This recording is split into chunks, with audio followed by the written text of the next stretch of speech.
Welcome to the Cool Fireman Podcast, a virtual firehouse kitchen table with Matt, Adam, Brian, Doug, and Freddy, where they discuss everything that matters in today's fire service. Now let's get to the show. Send it. Push the button. Pushed. Button pushed. Now it's recording. But I am. Hey, welcome everybody. There's Make-A-Wish Matt. Oh, how dare you? Freddie with the patriotic Is it- USA. is it That's cold our new in- guy, Love it. Matthew. Is it cold in California today or what? Union Thug. It is cold here. It is very cold here. Yeah, isn't your union not sponsoring union, too. backing anybody? Mine is not. I love it. Jackson 'Cause I know comes who my around the union corner. president's voting for, too. Mine didn't Matt. endorse. We didn't endorse this year. Matt, I got to stop you. Literally, Jackson, my youngest son, comes around the corner and says, Dad, why did Matt shave his mustache? Cannot hear anything and wants to know why you So shaved it. good. I just get to that point. You guys have known me long enough. I've had my mustache shaved off. It just me literally, too. it's just one day, and One- I just can't. I'm the same way. Yeah. One bad day, and I'm like, yeah, that's it. Last week, I thought it I- looked like the Lorax. Yeah, It was. It's And good. like this morning, I wake up and I start drinking some coffee, and it's just every time I have to look for a napkin, and it's all over my shirt and my shorts. I'm like, dude, I'm just kind of tired of it right now, so I'm just gonna get rid of it. So here we are. Here we are. Here we are. Make-A-Wish Matt. So good evening, everyone. It's election day here in the good old U.S. of A. And Yeah, we're well- spending it with our friends instead of sitting in front of the TV. Some of us are. Yeah. Hey, and all five of us are here. How about that? All five. Let's go. I think I Why are you voted for yelling? a realtor. Sorry, I got excited. I saw No, that. not you. Often Doug. everybody gets- I shared it on my Facebook and I tagged one of my softball dads. I was like, I think I voted for Jeremy Cecchetini. He's a realtor, obviously. Nice. That was So what are we pretty going to good. talk about? Well, Doug? we talked about in our text messages the past week about PPE because Mr. Freddy here was showing off his fancy new helmet. And go ahead and tell him about your helmet. Yes. So Yeah. I got Yeah. I forget what you said. I think you said it's here or something. You just, or something like it just came in the mail or something. so it was given to me by our assistant chief, and put my shield on it and put all my my accessories that I have on my helmet. I got a Foxfire light. I actually have that metal wedge that we just got in the burn box a couple months ago. That multi-tool wedge. I got that tucked behind my shield. Yeah. Yeah, the Rascal. The Rascal, I I believe it's couple of called. Taylor tin playing cards that I have on there. They work pretty good for little shove knives, and then one of them's of my family, and the other one's an Ace of Spades. Because I'm on A unit, and we call ourselves the Aces. But it is a Phoenix TL2 leather. We are now 100% on our department converted over to leather helmets. So that was a really cool thing. And which sparked our conversation because Yeah. they got him. He's and Freddie's 34 we'll say members. is a small department, right? See, and it sparked a conversation of, man, the fire department's actually buying them, and I was telling them that it was supposed to be on the next order of our helmets. We were supposed to go to leather itself, and I said, at the fire department management standpoint, that's kind of almost a waste of money. I'll say it. It's a waste of money, but if you do not buy it, you need to have the SOP saying that, our members, if you want that helmet, you can go get it because you got to take pride in that helmet. I know very little about leather helmets. They can last for forever and you take care of them, right? Yeah, if you condition For the most it, part, if you can last your whole condition it, career. you treat it well. Yeah. So Our department, when they started issuing these to everybody, they bought these leather care kits that they have at each station now. It's got a little bit of a little bit of acrylic paint. That's fantastic. Black, red, and white. If the helmet happens to get scuffed up, which honestly, it's funny because it makes me chuckle. Like, oh no, my helmet's scuffed. I better clean it up. But it is a point of pride. You want your helmet to look nice, and they're definitely lighter. I had the Phoenix composite helmet. What I was issued when I started with my department I'm at right now. When I was at my previous department, I had the Carnes 1010, and that thing's heavy as a son of a gun. The Phoenix composite, heavy still. This leather helmet I have is so light, and it's nice because, I mean, those of you guys out there that are listening, half an hour on a fire scene, you feel like you got a bowling ball on top of your head when you're walking around, man. Your neck hurts if you're on a pretty big rager for a long time, man. Your head starts hurting, or your neck rather. So yeah, I got a bunch of compressed discs in my neck, and I can't wear my plastic helmet for more than 10 minutes without excruciating pain. So we talked about that. I was saying the standpoint of it's kind of, because that's a lot of money, and you really got to have the firefighters that's going to take pride in it. I mean, because if they don't take care of it, that's how much? Over $1,000. You know, $1,500, Yeah. $2,000 a helmet. You're wasting. And I have a question for in our text message. You're saying that a local department by you, they can do the buy-in option. yeah, so Or they only have to kick in so $300? I work with a couple of Go ahead and guys say at the that. academy who work for this municipality, and I think he had a Carnes, was coming up on being out of date. So the department said, hey, we're going to get you a new helmet. Here's the options. Well, we will issue you a helmet. It'll be another Carnes. Or we will give you, I think at the time we'll give you $800 because that's what the Carnes would have costed. And you can buy your own helmet and we'll give you what we would have paid. So this guy ended up paying, I think, $325 total. He's a sergeant. So he got the leather, yellow leather helmet, and he ended up paying $300, which on the face of it, you're like, holy crap, man, $300. Like, but realistically, he got what he wanted, which was about an $1,100 helmet for $300. And so that, I guess that kind of brings up a side quest, if you will, is uniformity within the department. Does anybody have a problem like this guy has a Honeywell, this guy's got a Phoenix composite, that guy's got a Phoenix leather, you got a Carnes over there? How do you guys feel about that? Because you look on the NFL field and there's 7-8 different styles of helmets out there for them because of what fits their head, what kind of protection, shape of their head, things that make them feel comfortable, versus, all right, everybody gets a size 7 shoe, make your foot fit. Before we get down that hole, if that guy that bought the helmet you were just talking about, he retires in 5 months. He does. Who owns the helmet? Nope. So his old helmet He doesn't have that to turn it in? retired is his. It hangs in his garage. So they issue. Yeah, they issue you your helmet. The no good and ones. That helmet's yours, whether you're there. And obviously, if they give you a helmet and then on Tuesday and then on Friday you decide to leave, that's probably a different story. But I think once you've put it into service and used it, Okay. I'm pretty sure it's your helmet. So we'll go back to your question. What, like, different styles?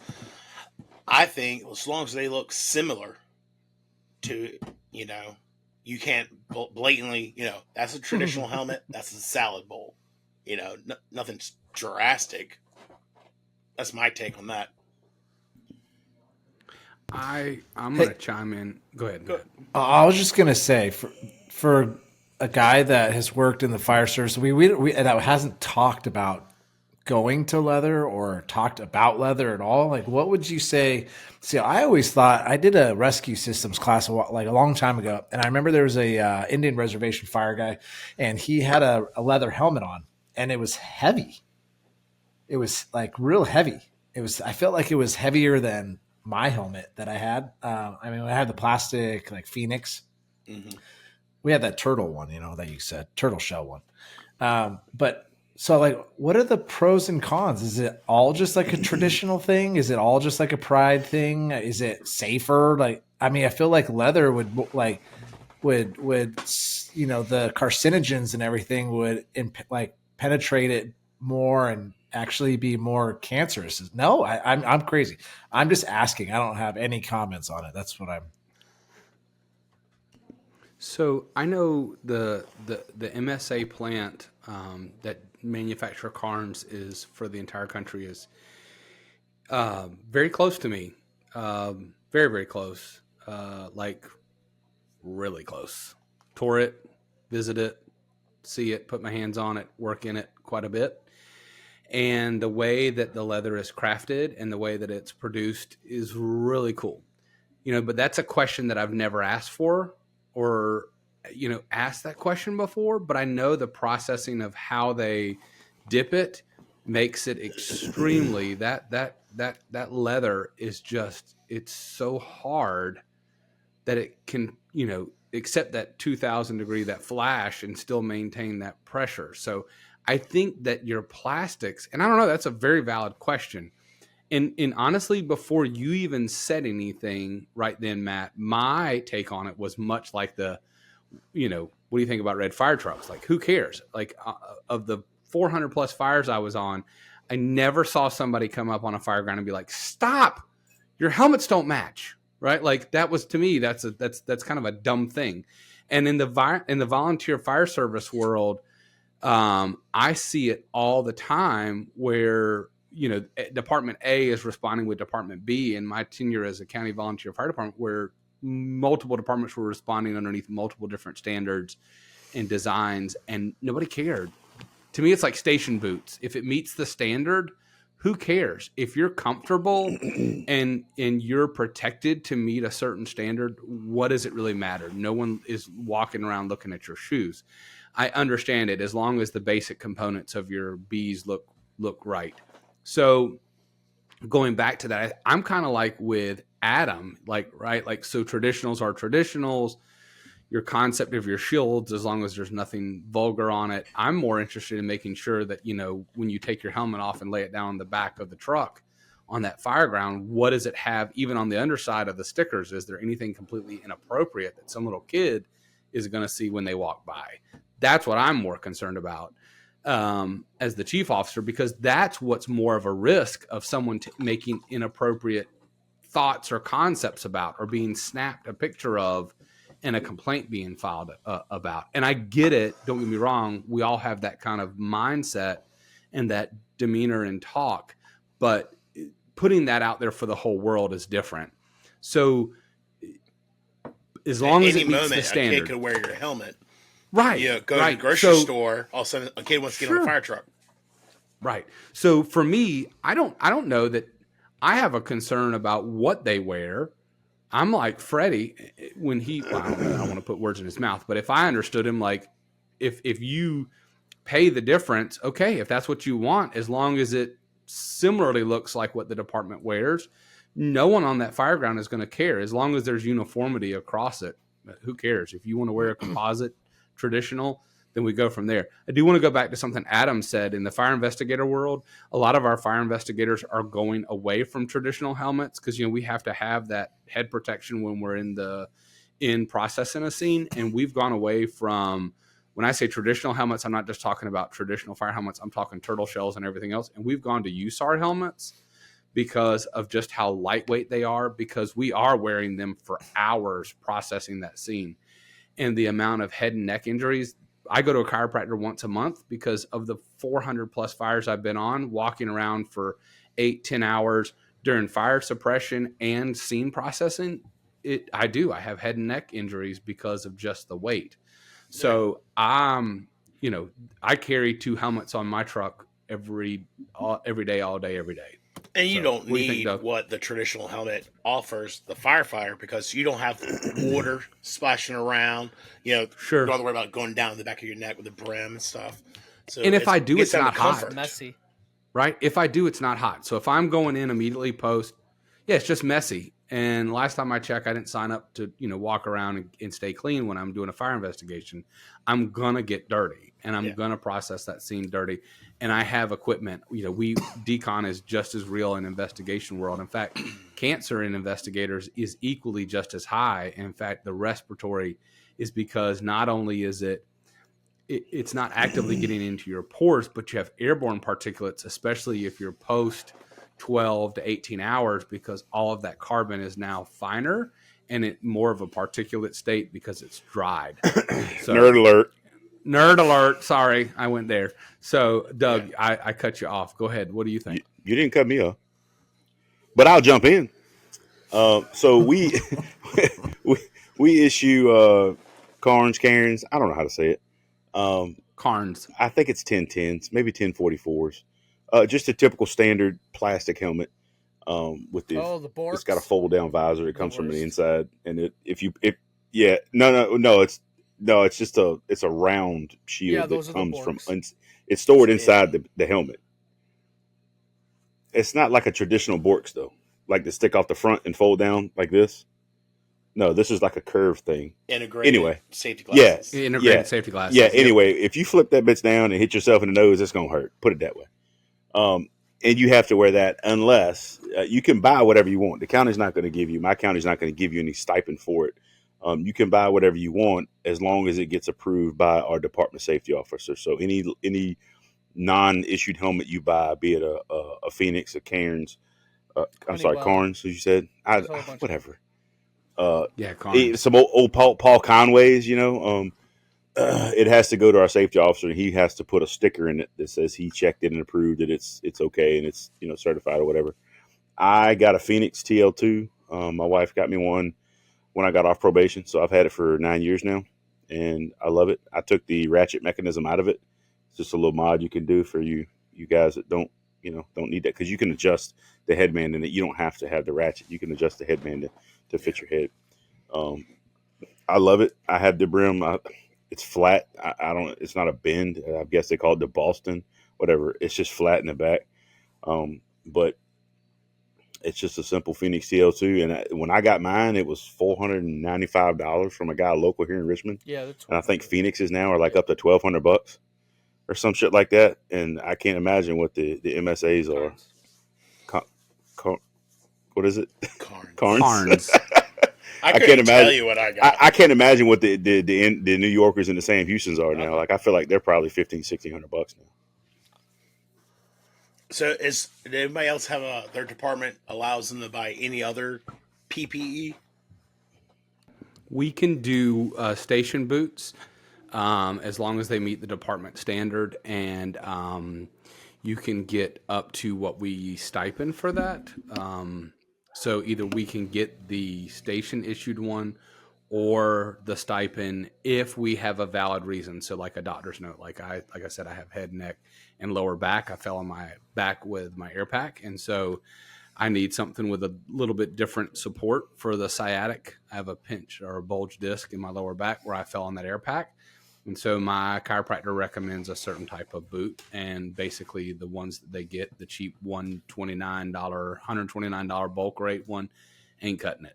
And so I upgrade on mine.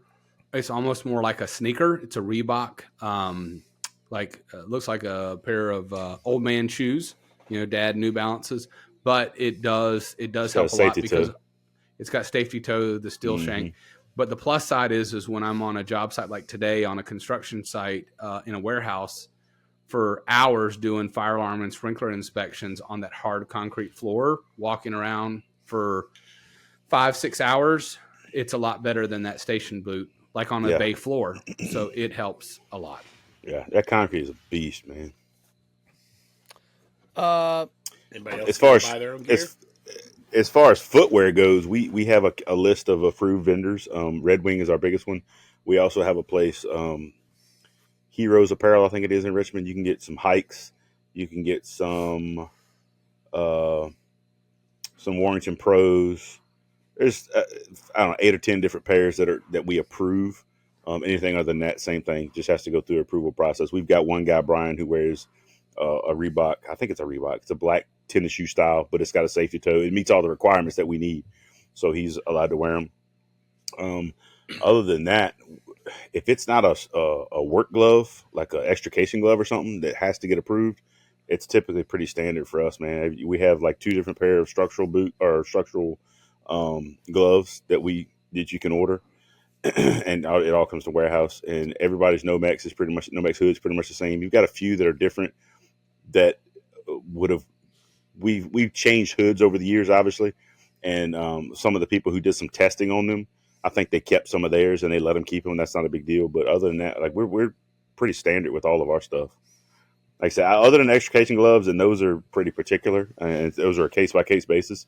But we have a pretty good leather work glove that we have. So I mean, I like them. So I've never asked to wear a different glove. I have the ones that I got in my burn box a few months ago at the station.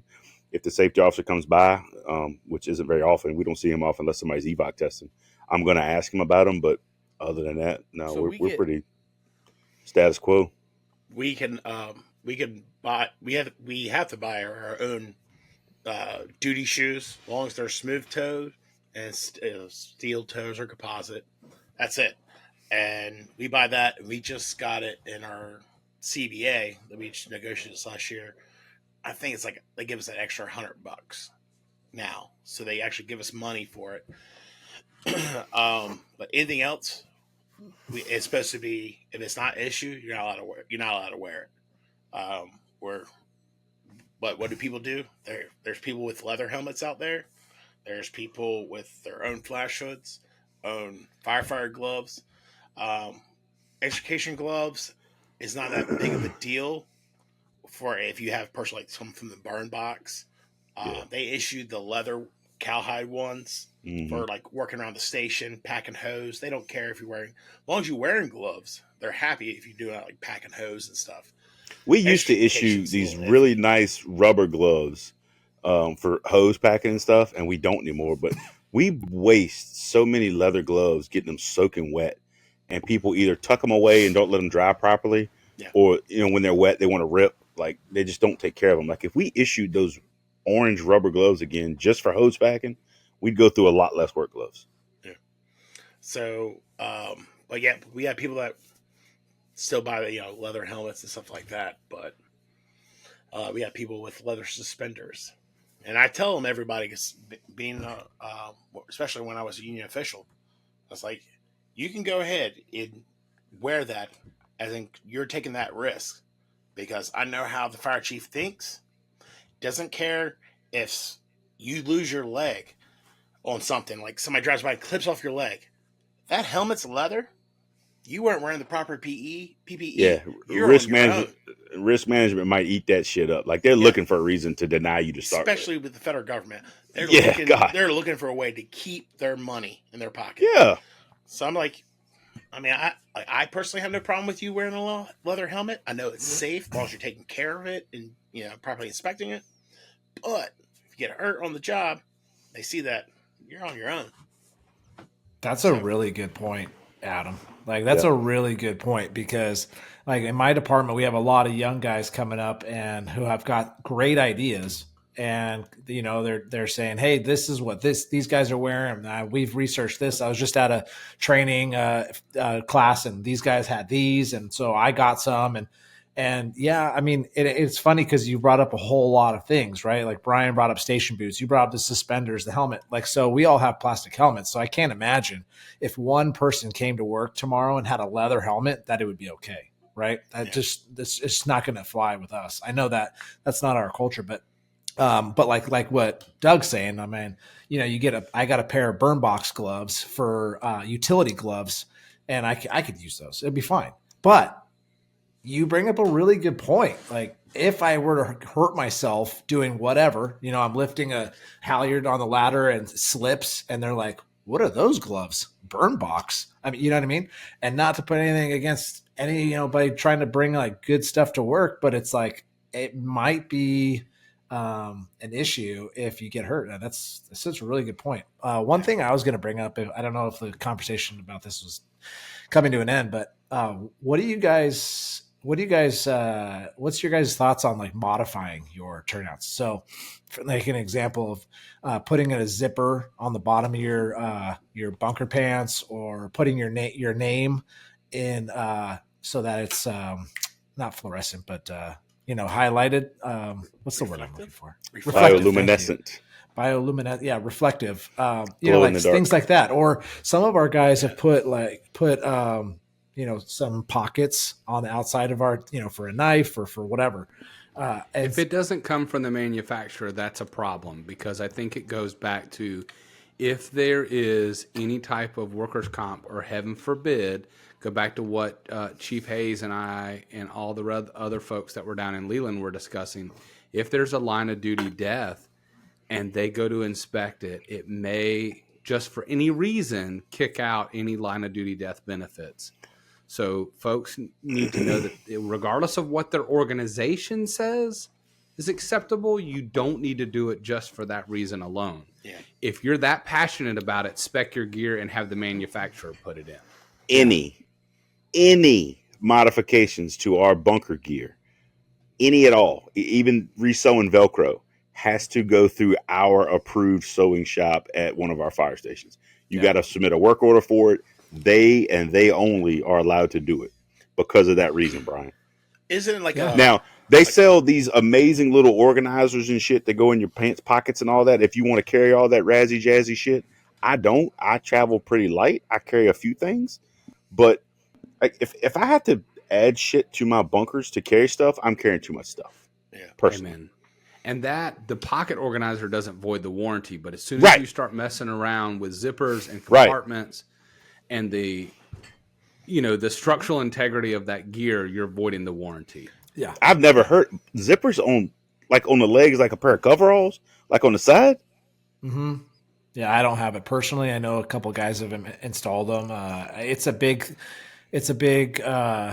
thing. I think I don't want to misspeak. It's a West Coast thing, Doug. It might be a West Coast thing. I don't. It's definitely there's definitely a big department in California that has a majority of the firefighters what's have the that. functionality? Well, it's obviously a reason for it. Well, I could see specking it. Yeah, that's why I'm at, Freddy. I got to understand what it would be for, but obviously they do it for a reason.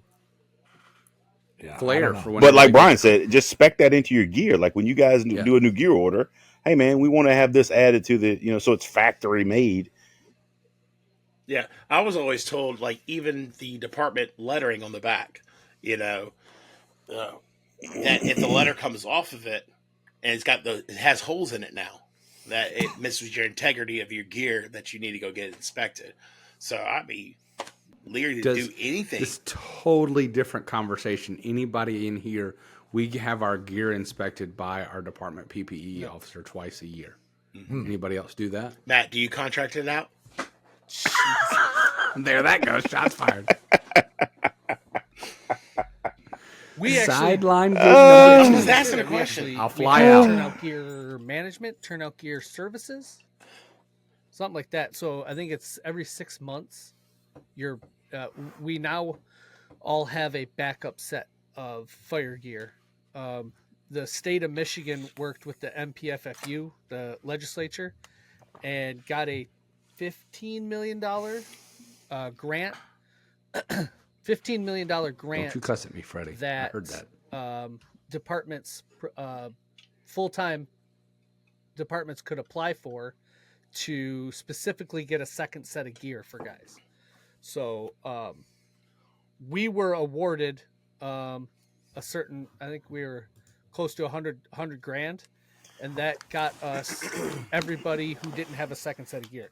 So now what the plan is every 6 months they want to send out those backup set of gears, and they want to do a commercial style decontamination of them. Because we have an extractor that if we catch a fire, you throw it in with some citrus squeeze, and wash it, and then let it hang dry. But they want to do like every 6 month cleaning and inspection. and sometimes they'll come back with like a little patchwork patch that's sewn onto it just to cover up a thin spot. But from what I'm told, because both departments that I've been on have used this, they go through your gear with a fine-tooth comb. And my gear that came back on my old department, it came back with patches in places. I was like, holy, I didn't even realize that spot was bad. But zippers replaced, stitching fixed, Velcro fixed. Yeah, so it's I personally, again, how much, kind of to lean into Matt a little bit, but how much are we going to put on the line personnel? I take care of my gear. I make sure that my gear is set. I make sure that it's in service, because it's obviously my lifeline. It's important to me. However, I can't be the expert on everything. Like, this company trains these people to look for specific things within fire gear that could show wear and tear, could show a possible problem. They have, I'm sure, testing for zippers to see if they're starting to fail. Like, that's not stuff I feel like, it's not stuff that I think is That's their main worthwhile for a job. firefighter. Okay, everybody grab your gear. It's the third Thursday of the month. We're going to hang 5 pounds from the zipper and see if we have a failure. Like, it's the same reason that we have a company come out and test our all of our ground ladders annually. And, they hang the weight from the middle of it. And you walk out. The first time I ever saw it, I remember clear as day, walked out in the bay. I was on probation. This company's out there testing our ground ladders. And I swear that ladder was like a U. And I was like, Yeah. hey, LT, I think this dude's breaking our ladders. And he's like, no, he's testing them. I'm like, is that going to go back? Because I don't want to climb that. He's like, no, we're good. Mm-hmm. And it was, yeah. And It's aluminium. so without trying to get too off track, 4-1. I think it's good for us to be knowledgeable about our gear, whether it be helmets, gloves, boots, turnout gear, leather straps, and what have you. Yeah. But I also think there is a lot of benefit to those specialized companies out there that can throw an assist, I guess is the easiest way to do it, to fire departments, to make sure that they take our standard that we want to ride at and exceed it. I think it'd be great in like my department, because this is how we do our tests. I can test all your gears right now. Is your gear good? Is it within date? Yeah. Okay. That's it. Yeah. Test is Send me over. the date. Yep. Yeah, What's you the send me the manufacturer's paperwork. date? Yep. I just print out the sheet that I've been printing out for the past couple of years, knowing that I haven't changed nothing. Sign it. Turn it in to the captain. What do you guys do with your turnouts after a fire? Yeah. You guys have extractors? At my station, we have the wash machine and the dummy dryer at my station, and my station is the only one that's proactive in my area. That we worked a hazmat fire. We were the last engine company to come in there, and we went in and put it out. Out of, I don't know, 8, 10 people, 10 engine companies, we're the only ones that told management, hey, we request our second set of gear, because we got to request it, because I shared that second set with like 30 other people. So, and when we had the Spirit of Norfolk fire, when it caught on fire, nobody changed the gears. They actually were discouraged too, because they did not have enough, because we sat on that fire for 6 days. Yeah, so we're like the only engine company, and we wash ours. We have that was one of the pushes that our It's department ridiculous did to get anyways. everybody a second set of gear, because we are pretty cancer forward. I don't know if that's the right way to say it, but That's fine. I mean, we have a box of rescue wipes, responder wipes, whatever company it is, on every single vehicle. Yeah. We have those. We go through a pretty extensive gross decon on the scene, and then when we come back, you are expected to go get your backup set of gear put it into service. The only thing that we don't have backups of are boots and helmets and SCBA masks. Everything else we have backups of, and our hoods especially, because we get a hood pretty often. I'd almost say quarterly in the burn box. I've got a black one, I've got a gray, a navy blue, but I was told by my department that the ones that they issue to us are the ones that they would like for us to use, which are the triple layer, with an impermeable layer and stuff like that in it. So everybody has two, and then our ladder truck and our engine at the second station have 2 extra hoods and 3 extra pair of gloves on both of those vehicles. In the event that you need to switch out and you don't have your own, you don't have a backup set, we have backup sets, and then you just decon them and put them back once you're done. But we got away from the actual we're similar gear dryer because somebody read a story or a study somewhere. Now we actually have a room off of our apparatus bay at our station 2 that has an industrial dehumidifier in it, and the doors seal on it. So we put our wet hose in there. We put any of our gear that we wash, and it has a hanger, and you put it in there, and it sucks all the moisture out. Your gear's dry in 12 hours. And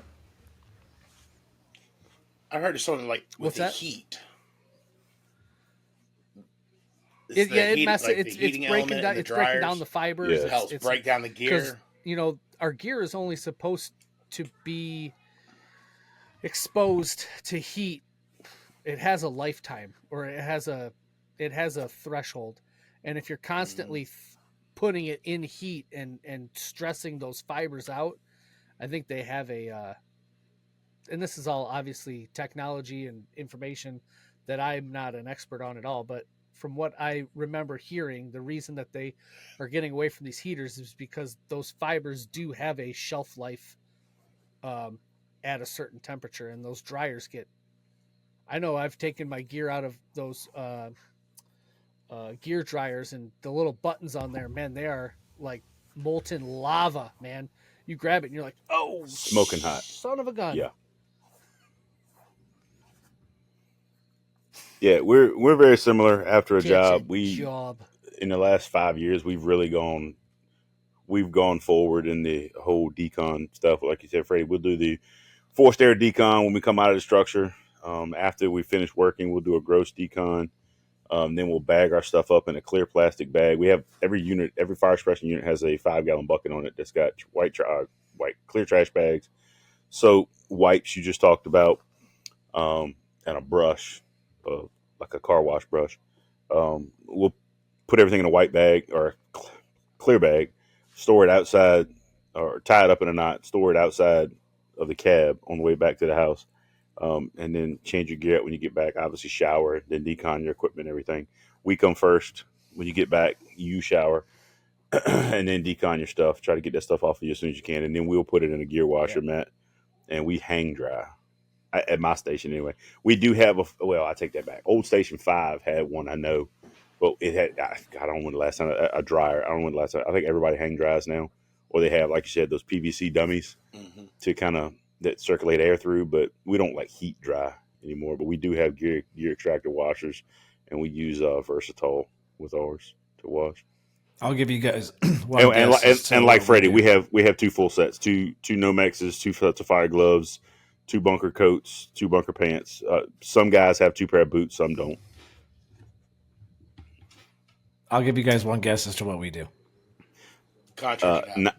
We contract it out. Yeah. And now in the last, it's probably in the last year, we've changed our procedure now to where if you're detailed or you're working overtime, if you're working somewhere other than your assigned house, you're supposed to be taking your second set of gear with you for that very reason.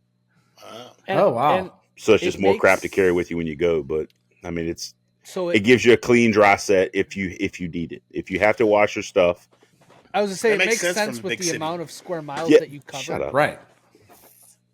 like my city's 4.7 square miles. If we catch a fire, if we catch a job, then everybody in It's the not hard to city get your is stuff to on you. the same call, and we usually go back to station 1, which has more. We have hose at both stations just to supply the trucks, but there's more at station 1, so we go back and kind of rally and recoup over there, and try and get.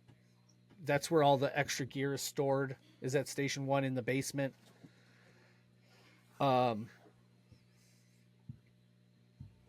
we also mark out a And that's service the other thing is when we go back to decon. and maybe this is, well, maybe that's us doing. You don't have more that than we ability, should, do you? But we get the whole like, hey, rescues, our ambulances, the guys that are assigned to the ambulance for the day. Hey, you guys need to get upstairs, shower, and change because you got to get back in service.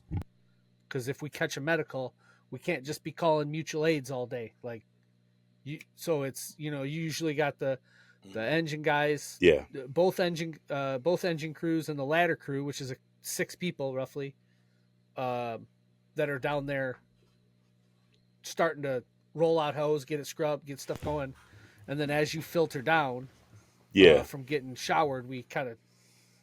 It's funny. It's like a 2 in, 2 out almost, and Yeah, same thing. We double when we leave the shower, scene, too. so you just throw a bar of soap in the middle and work it out. well, man. that's why you. You know what I mean? That's why you Don't shower. drop it. There's Yeah, always a just get it. spot in your back that you That's can't why you shower reach. with the hairy You need guys, your 'cause it's shower like a buddy loofah. for that.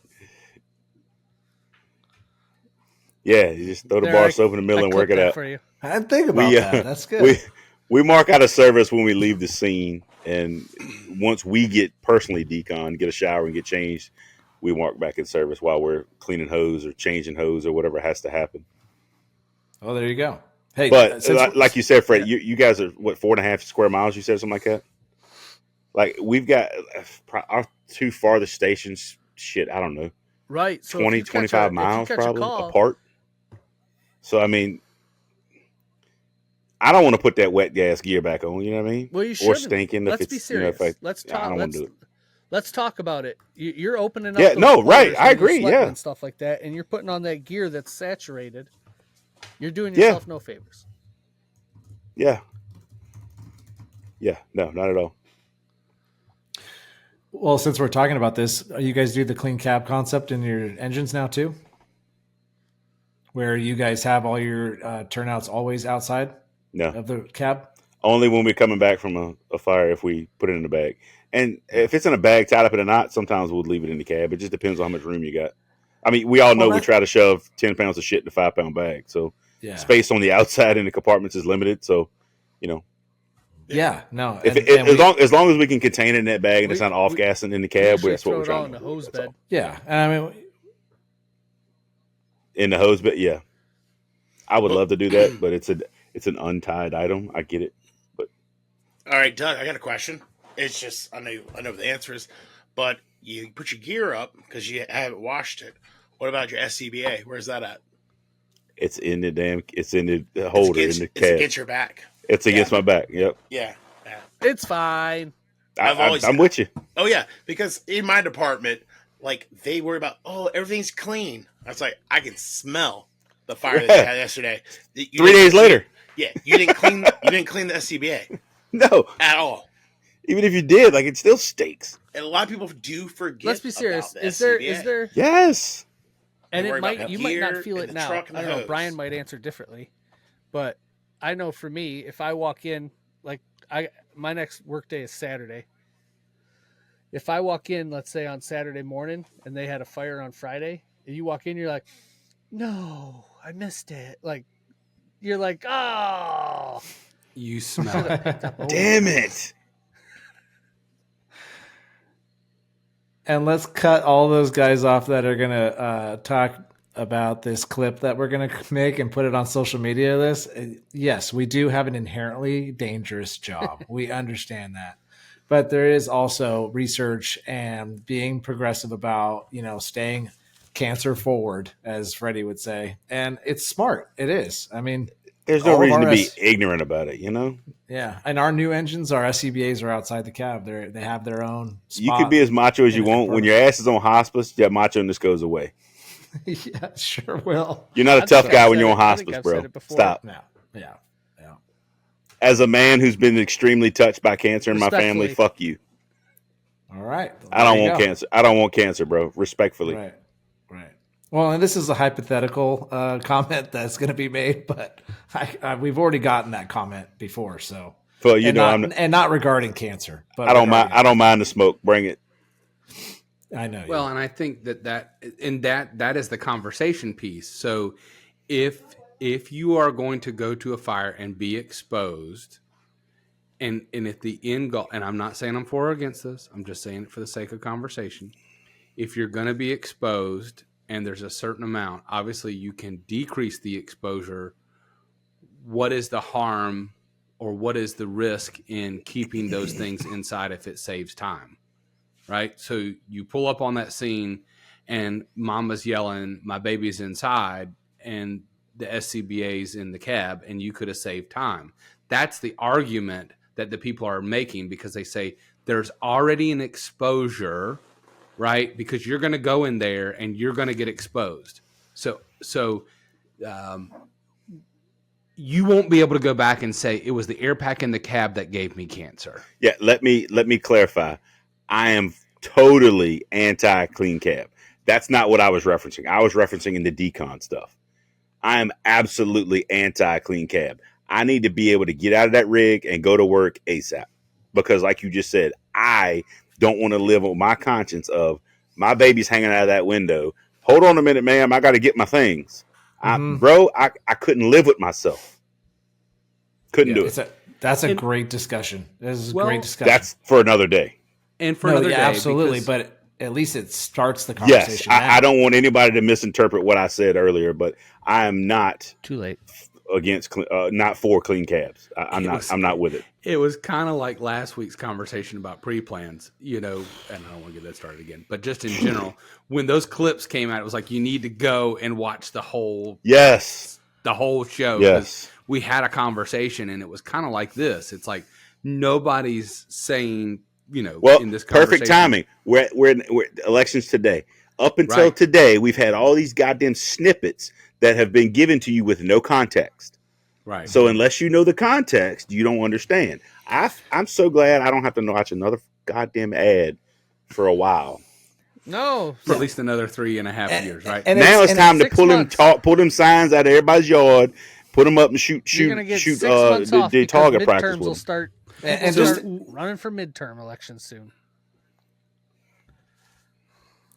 Just to add, so we're not going to get in the political realm here, but we're done. You're done. You're done. But yeah, exactly. Jump into that deep end. But just to piggyback off of what we were talking about, it's like it's so easy to watch a clip that we put on social media and then write about it. And it's also I listen to almost all of our podcasts, after we've posted them, whether it's on the way to work or on the way home.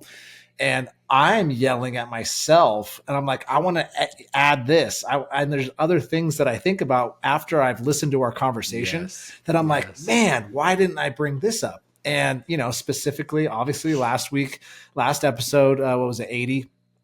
We got very passionate about it, which is all good. It was great discussion. At the end of the day, it's like, like we all have our opinions and we're going to discuss them. Not that we're entitled to them, but we're going to discuss it in like in an adult manner. And I think that happened. Maybe I got a little bit heated for a second, and I apologize if that came off that way. Don't apologize. Just call a contract. Do not apologize.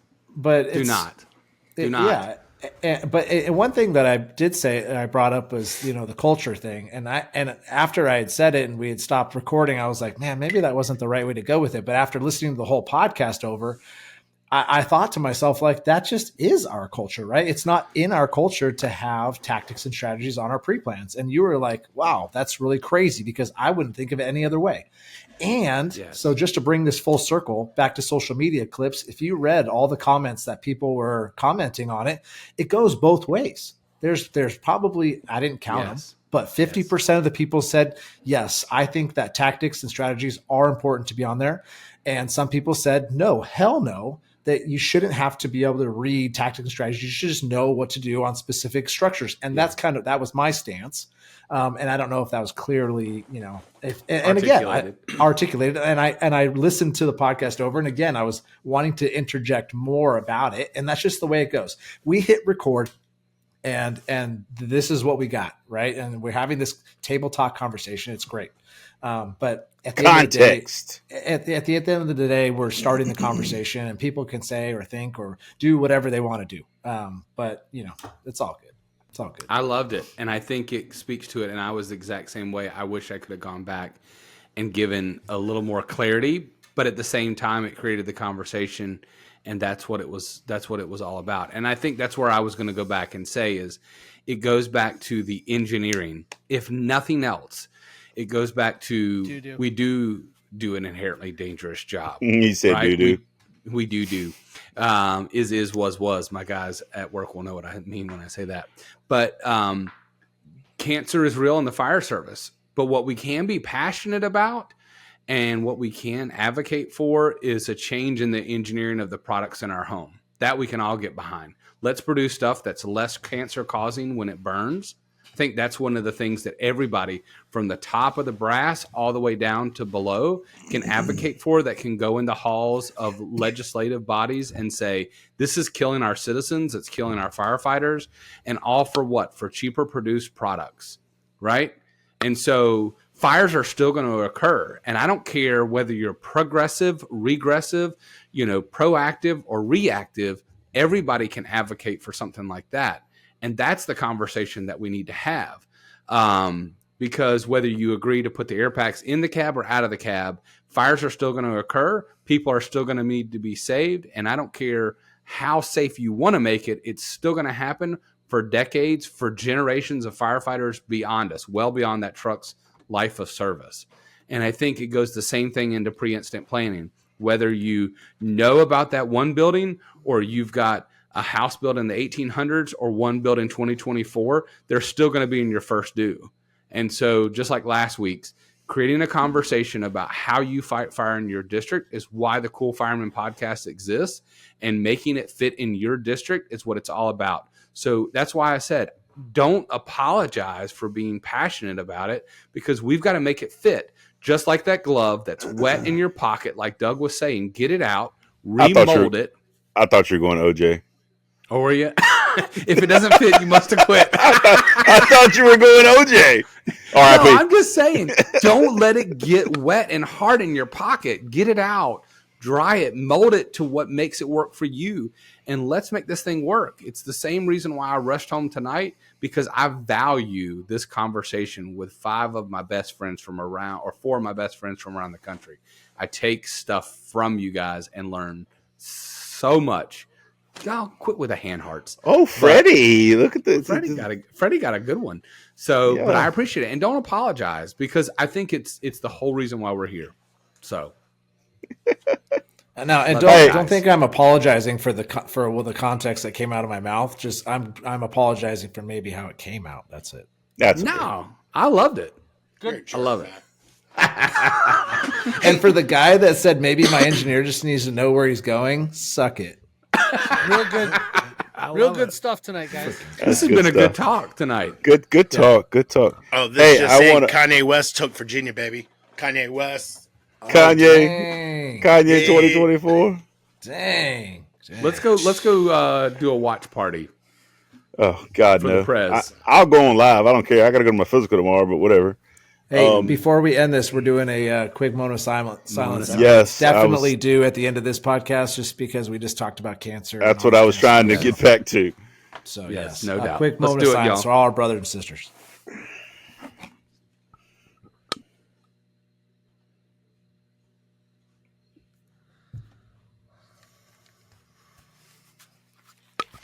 All right. Mm-hmm. Thank y'all. Said. So, good topic, good talk. I want to maybe spill a little bean here. We got a good guest coming up soon, guys. Yeah. Oh yes. Gonna oh, want yes, to we do. gonna want to stay tuned for that one. Yes, we do. Got I a don't couple know. of them actually. Yeah, don't know when this is gonna be, but soon. What are we? Mid-November now, early November. So I would holidays coming Maybe up. by the end of the year. Maybe by the end of the year with the holidays coming. I'm not sure. Maybe we can work it out. Sometime in December. Let's say that. Yeah, let's Is shoot it for that. Santa? I know him. I know him, but couple of great guests coming. One I'm fairly certain almost everybody in the fire service is aware of. Everybody should know Hanukkah this guy. Harry. Everybody should know this guy. So Adam anyway, Sandler. on behalf of the four of us plus Make-A-Wish Matt, thank y'all for being here. We love Hey, we y'all. got to do a little housekeeping. Thank you to our sponsors, the Burn Box and Unky Seasoning, for that. We have to give them a huge, Huge. huge, absolutely huge. huge. Great And, tits, American tits. Great box this month, and don't Dude. forget to keep an eye out and subscribe to both of them for their newsletters, especially for Unkies. I'm sure, well, I don't want to say put anything there for Unkies, but it is holiday season. So if you do not have all 5 flavors in your cabinet, be sure to go snag those. or He ask sells a those. sample pack. Yeah, I don't know if those are coming for the holiday, but if they don't, I gave them they as gifts last year. You just have to sign up for the newsletter and find out. you have to sign up. And Hey. Big shout Get out some. to Tom at the Burn Box. Tom said he's got a guy doing his items now. That guy's doing a good job, Tom. Shout that out, knife was awesome. dude. Not at all. You can't Dude, go wrong with Kershaw. I was ripe and ready for a new knife, and that came in perfect timing. I love it. That took the win out of my sales, Doug. You did. You posted that video. I get mine the day after you because you're right there near Richmond. Oh no! And I was all excited. And I was like, I knew it. I was like, I really want to know what's in it. And I watched it. I was like, yeah, that's awesome. Like, oh. Then I walked around with it almost all day, boxed up, set on the counter. I'm like, I'll get to It's it. not as awesome anymore because I know what's in it. Hey, thank y'all for being here, man. Thank you to Tom. Thank you to Unky. Thank you to any potential future sponsors that could be in the works as well. We appreciate y'all, man. Thank y'all for everything. We appreciate your support. We're going places, man. We're not trying to, but we're just trying to spread the good word, man. That's all. We just want to spread the good word to you. And Unky, I need one of them foam hats like he's got on, sir. Okay. Yeah. It's on his website, unkyseasoning.com. Get you one. He bought it because when you buy it, it's a $5 hat, and I take $6 and I put it towards Team Ryan Team project. Ryan.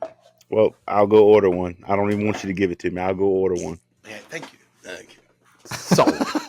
Hey, Adam, since Yeah. you started it, how about you finish it tonight?